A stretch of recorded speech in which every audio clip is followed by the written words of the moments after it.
Welcome to Chillin' 101. We hope this video helps.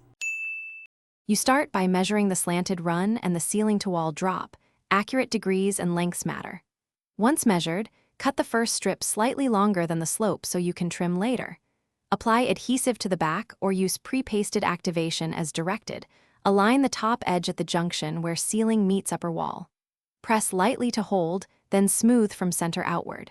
Make sure seams and pattern match. This first strip sets registration and prevents cascading misalignment.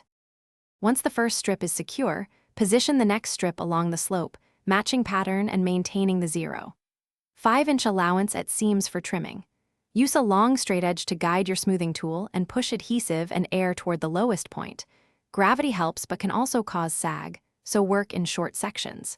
If using double cuts at seams, align edges precisely and cut through both layers for a seamless join. Make sure to clean excess adhesive immediately to avoid. You finish by trimming the lower edge flush at baseboard or molding and smoothing all seams. Once done, apply a light bead of paintable caulk where wallpaper meets trim to hide gaps and prevent peeling. If you find bubbles or lifted edges, inject a small amount of adhesive with a syringe behind the lift, press, and clamp with a clean roller until set. If a pattern is misaligned beyond repair, replace the affected strip using your saved scraps for accurate pattern matching. Thanks for watching.